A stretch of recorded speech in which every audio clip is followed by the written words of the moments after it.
Swayam Prabha. Digital India. Educated India.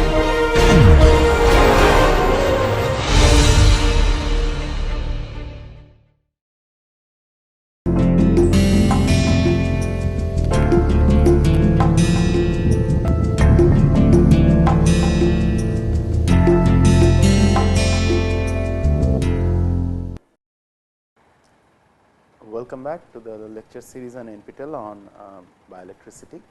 So, today we are into the 14th lecture. So, in the last lecture we initiated with the simple circuits, the primitive circuits of the system. So, we started talking about the stretch reflex arc, and I explained you the three major component of the stretch reflex arc: the muscle,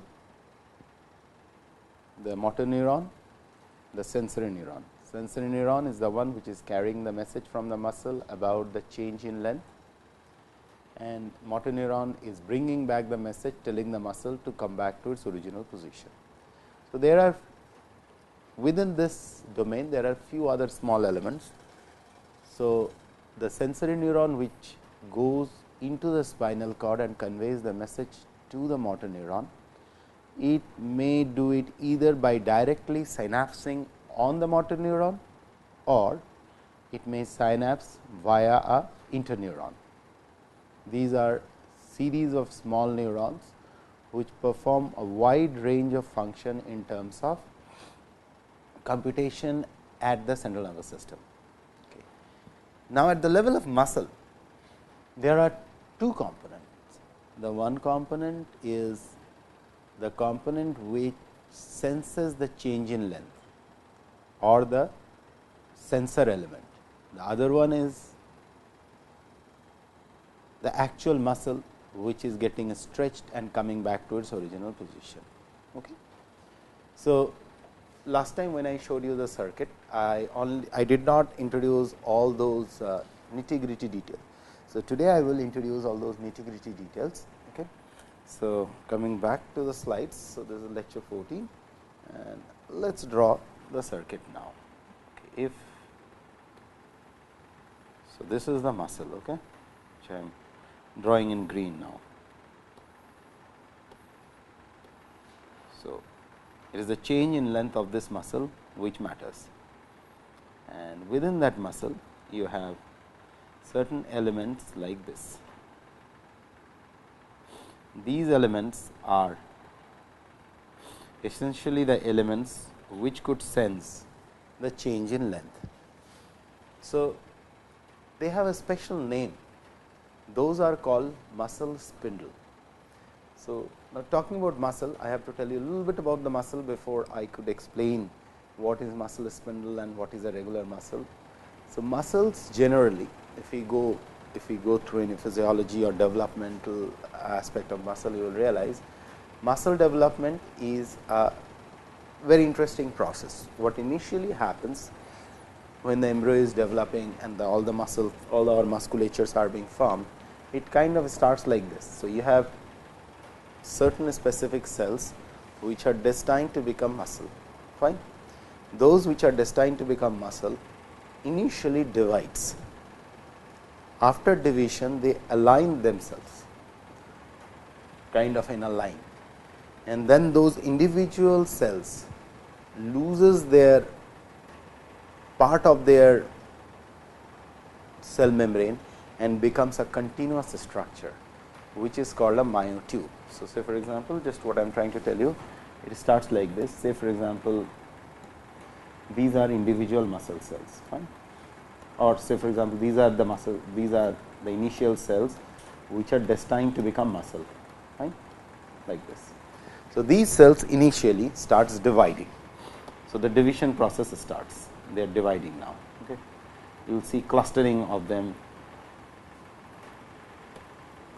This, they are dividing out parent cell to daughter cells, and likewise. Same here, same here. So, once they divide, the next thing they do, they align themselves, something like this. They are aligning themselves as if they are standing in a line, as if you are in a morning assembly in a school and you are standing in a line, they align themselves like this. Okay. Once they align themselves, the next thing what happens is that these contact boundaries, what I am drawing now, these contact boundaries are now merged. So, there is no individual boundary left between these muscles, and this is exclusively I am talking about the skeletal muscle. So, essentially what you obtain is a structure like this, a continuous structure with all the nuclei of the individual. So, these structures are called, these are the smallest functional unit of muscle, these are called myotubes. Okay. And these are called myocytes or the muscle stem cells, you can call them. They are sometimes also called a satellite cell, because these are the cells which are destined to become muscle, and these are dividing myocytes. Myo means muscle, cytes means cell.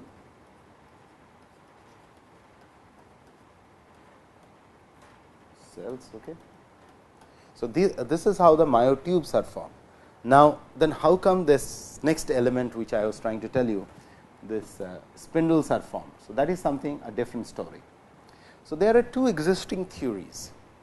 So, let me explain the theory, then I will tell you diagrammatically exactly what happens.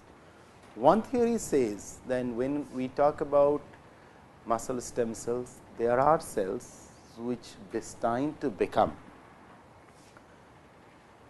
a different kind of muscle. This is one theory.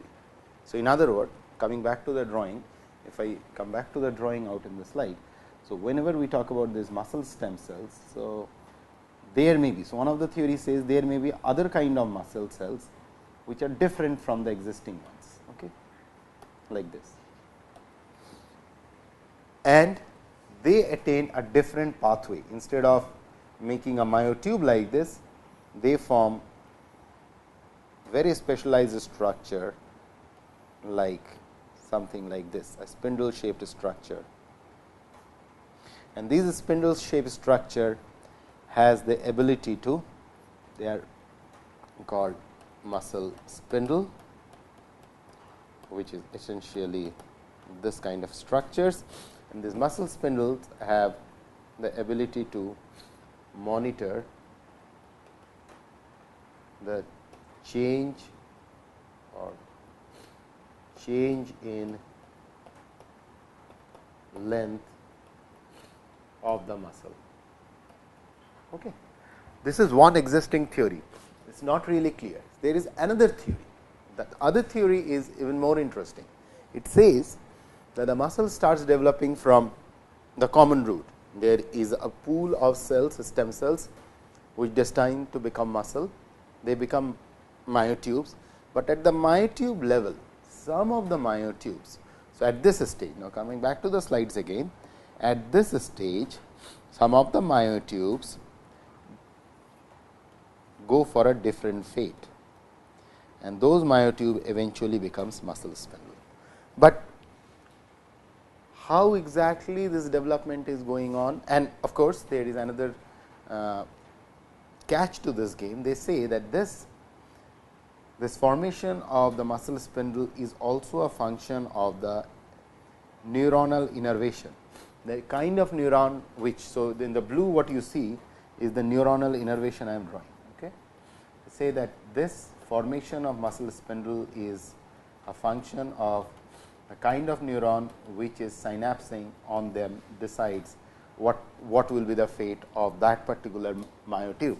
So, whatever be the story, we really do not know how they originates and how they are formed, but what we know is the first drawing which I drew for you people. Coming back to the slides, see if you look at it like this. So, basically if I now redraw it, it will be something like this. So, these are the myotubes all over the place, and within the myotubes there are another series of different kind of myotubes, different kind of structures which are these ones. They are embedded, and the proportion of these muscle spindle is far less as compared to the gross the muscle. So, there is another classification on this. That classification is essentially called muscle type, if you have to say, or myotube type, muscle type. So, irrespective of this is, so there are multiple ways you can classify the muscle. One classification is of course, most traditional classification, which is the smooth muscle, cardiac muscle and skeletal muscle. This is kind of, but there is at the level of myotubes, there is another set of classifications, which is called intrafusal muscle and extrafusal muscle. So, extrafusal is that bulk structure of the muscle, what is present, okay? And intrafusal are those muscle spindle like structure, which proportionately are very less as compared to the extrafusal muscle. So, now these are the two elements which becomes the, which are the contribution or the muscle component of the stretch reflex arc circuit. So, what now I am now slowly opening up the circuit. Okay.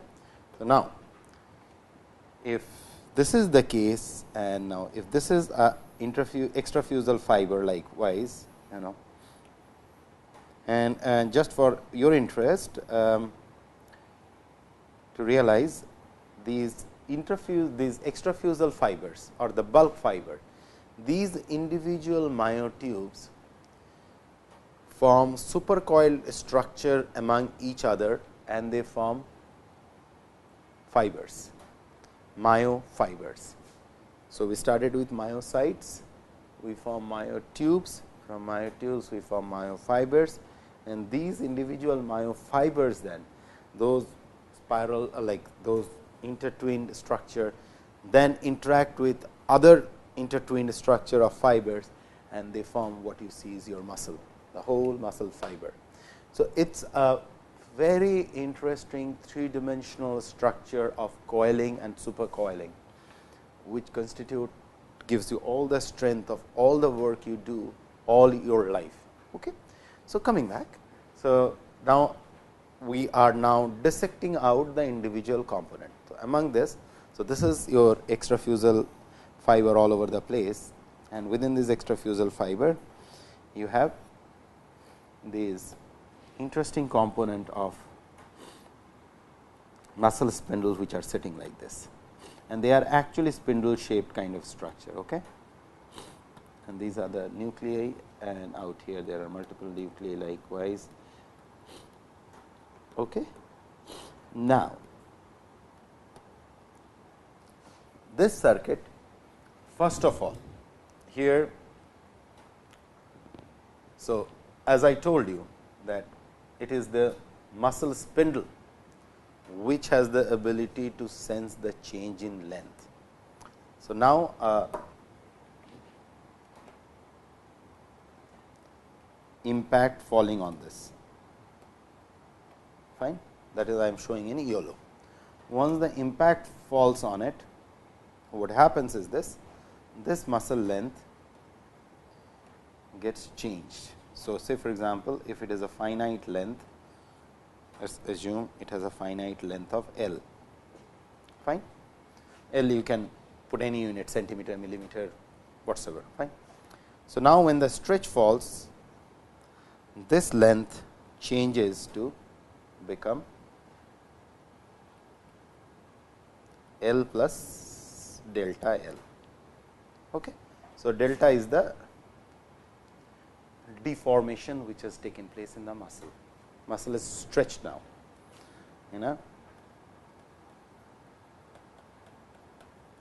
stretched condition, right. Now, at this stage what will happen? Now, let us add one more component to this circuit. That component is the sensory element component. So, where is the sensory element component sitting? So, sensory element component. So, one more thing. So, the muscle has changed simultaneously, this stretch has also changed the length of the muscle spindle. So, if this was initially L, so it becomes L plus, if it is L prime, then this becomes L prime delta L prime. Okay. This is the individual smaller part of it. Okay. So, there is a change in this. So, this muscle spindle is innervated by the sensory neurons like this.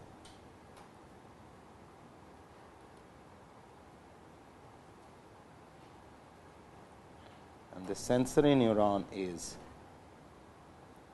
like this, is the cell body out here, is going all the way to the spinal cord.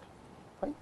So, now whenever there is a change in signal, this muscle spindle senses this change and sends electrical stimuli like this in the form of train of action potential to the sensory neuron. So, this is your sensory neuron. Sensory neuron enters inside the spinal cord. Okay. Once it enters inside the spinal cord, I told you there are two options. This change in length it has already decoded. So, the message, there is a change in length, there is a specific train of action potential. This change is communicated by a train of action potential. In other words, what happened now, a mechanical energy is translated into electrical energy. Okay. Mechanical energy is translated into electrical energy. First translation, first change in the energy formatting. Now, this reaches the spinal cord, and as I told you, there are two options at spinal cord. It may either directly convey this signal to the motor neuron, or it can convey this signal through a small interneuron present. There are multiple interneuron present in the spinal cord. So, we put both the situation, or actually most of the time it is through an interneuron. So, let us put an interneuron out here, which is innervating, which is picking up the signal. Okay.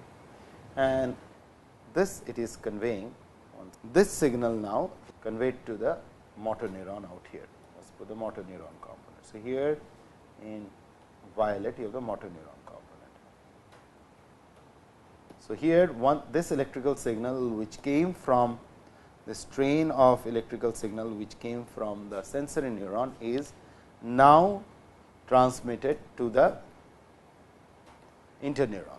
So, this electrical signal, mechanical to electrical signal now moves to another set of electrical computation. Okay. From this interneuron, this train which is now modified, the information has been decoded, is transmitted to in the form of electrical current to the motor neuron. So, another level of computation taken. So, look at it in such a simple circuit, another set of electrical signal, and this electrical signal is in the motor neuron, the previous one was in the interneuron, and the first one was in the sensory neuron. SN is the sensory neuron, IN is the interneuron, and last one is the motor neuron. Now, motor neuron out here, which is the largest neuron, carries the message back to the muscle, and this junction is called neuromuscular junction.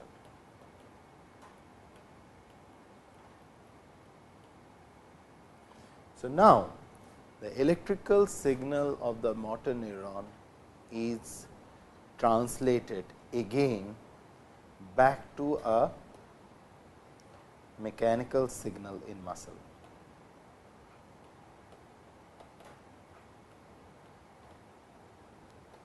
and this essentially the train of electrical impulse sent by the motor neuron is essentially telling if this signal which was conveyed by the sensory neuron was the signal of plus delta L change in length, then this mechanical signal which is sent by the motor neuron to the muscle essentially tries to tell it minus delta L. So, the first set of electrical stimulus which from the muscle after the stretch and after the increase in a delta L length is conveyed to the spinal cord motor neuron via interneurons. Now, the motor neuron compute the signal and send back a message in the form of electrical impulse to the muscle and tell the muscle that change in length what you had at few infinitesimal t time before this should be retracted back. It should be minus delta L now.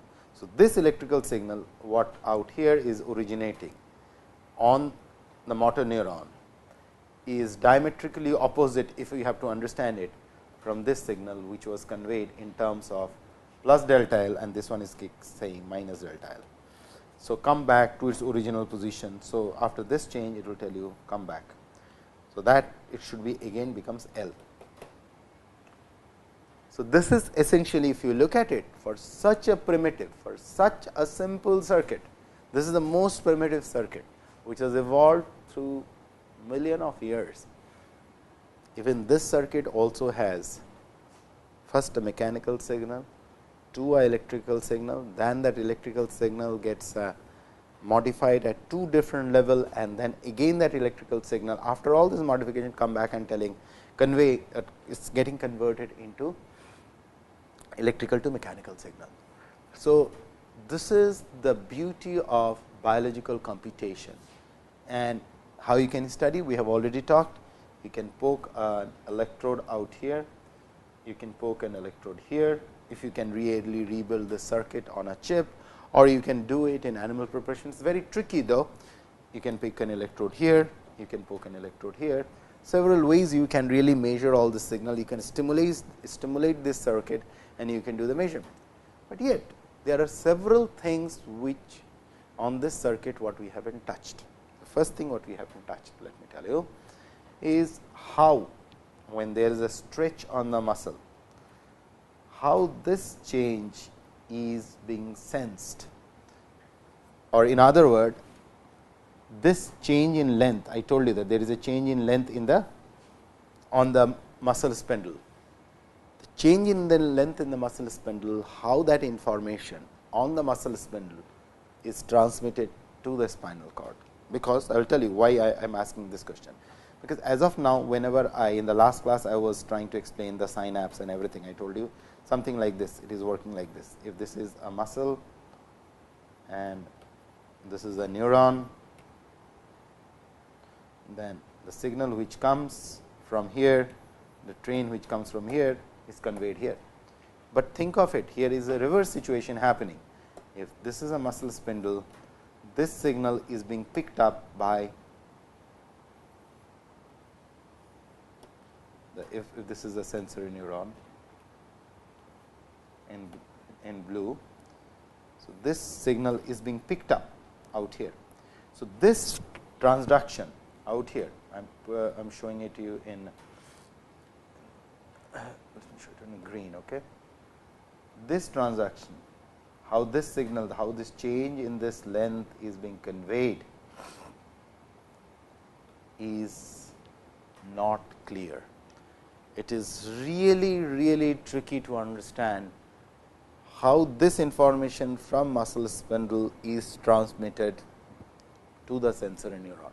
It is not yet known. There is a lot of research going on to understand what kind of ion channels are dictating this phenomena and where exactly the signal. Is it just a physical change or the stretch and push and pull, or is it because of this stretch, these two structure, this integrated structure between the muscle spindle and the sensory neuron is so integrated. So, for example, imagine this is your muscle spindle and these are the processes of the sensory neuron, and there is a pressure falling on this, something like this. Is it so integrated that how that electrical signal is transmitted is still a mystery. It is not really clear. It is suspected, though there are some very specialized kind of sodium channels which are involved, but what are their nature and how they are functioning is a matter of speculation at this stage. There is no clear cut proof to tell how this transduction is taking place. This is one area which is unknown in this circuit, because as of now building muscle spindle, full fledged muscle spindle outside the system is kind of very challenging. There are very few labs who has managed little bit in that area, but a significant work is yet to be accomplished before we really understand what muscle spindles are. And if you look back, while I was trying to tell you the origin of this. So, this is the thing, we really do not know the origin of this muscle spindle, but they are those elements which are kind of biology's, if you heard this word MEMS, micro electromechanical system. So, these are biology's wonder boys of micro electromechanical devices. They are small, yet they could translate a mechanical information into electrical information, and likewise and at the micron level.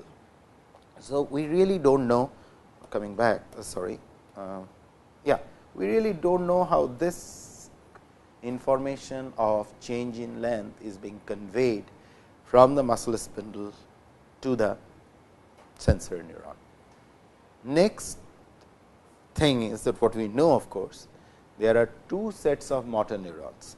So, when I showed you the circuit out here, I told you that this set of motor neuron, or this motor neuron is coming all the way and taking care of your muscle, fine. But I told you that there is a change in the length of this muscle spindle too.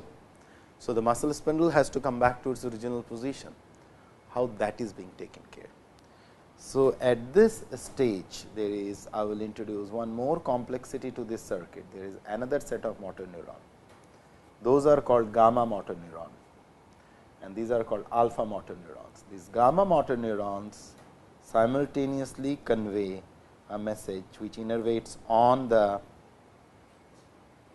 muscle spindle and ask it to reduce its length. So, now I am introducing one more complexity to this circuit. So, this signal which went through the interneuron is conveyed to the gamma motor neuron. So, now just to make the slide much more cleaner. So, component wise you have, let us one second, let me put all the components one by one. Fine.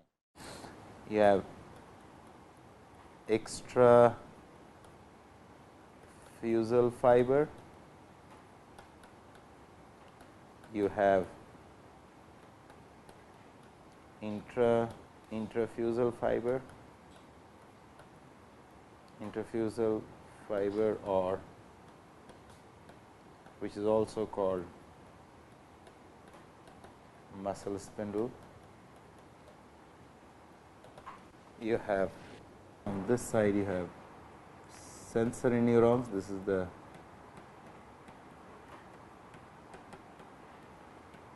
you have interneurons, one or multiple.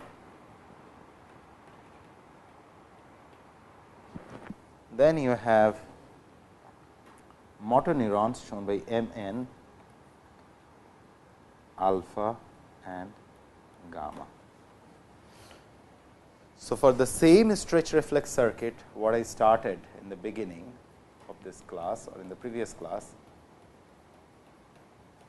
stretch reflex arc.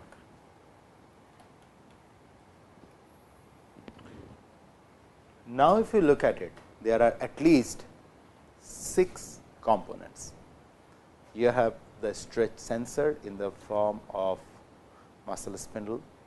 You have the muscle which is executing the job in the form of extrafusal fiber.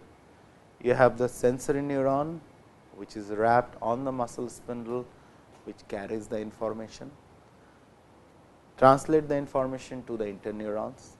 Interneurons divide the information into 2 components, and one component goes to the alpha motor neurons, the other goes to the gamma motor neurons. The gamma motor neurons brings, which innervates the muscle spindle, brings back the message that this is the change in the muscle spindle, you should come back to its original shape, because you have to sense the next stimuli, whereas the alpha motor neuron tells the extrafusal fiber to come back to its original position. So, let us start connecting all this what I have just told you. So, here is the deal. So, the first is here is the impact falling in yellow, now back. So, this is where the first set of signal goes. From here the signal is moving to interneuron. From interneuron the signal is getting divided into 2 parts, alpha to gamma. From here this gamma is telling this to come back to its original shape, and whereas the alpha is telling the extrafusal fiber to come back to its original shape. So, what happened here is delta L plus delta L information. This plus delta L information in the form of electrical stimuli is being conveyed to interneurons. The motor neuron does a series of computation and it sends a signal minus delta L prime, that is a change in the length of the muscle spindle, and minus delta L, which is the change in the length of extrafusal fiber, and brings it back. So, essentially plus delta L and or plus delta L prime. These are the 2 set of information which is coded and sent to the sensory neuron. And if we really succeed in next 100 years, there will be time when these electrical signals in the form of action potential could be deconvoluted into the different component of L, delta L, likewise, and all those things.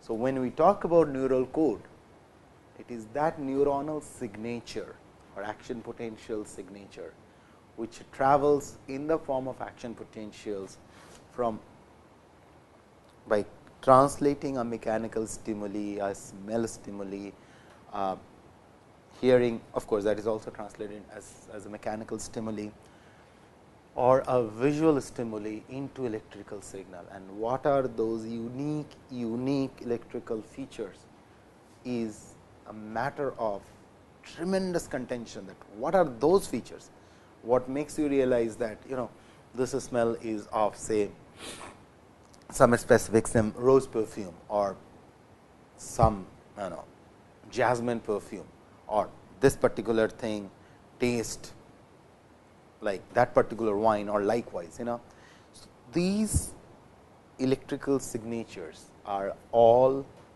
So, basically what essentially I am trying to tell you, all these informations are coded within the action potentials, whether it is a mechanical signal, whether it is a visual signal, whether it is say taste signal. How these are coded is the area which is the next frontier for mankind of understanding something called a neural code. And if you look through this circuit, what I have just drawn for you people, I mean, look at the level of complexities which are involved here. So, even at this stage, if you look at this, what sensory neuron is doing, they are so simple.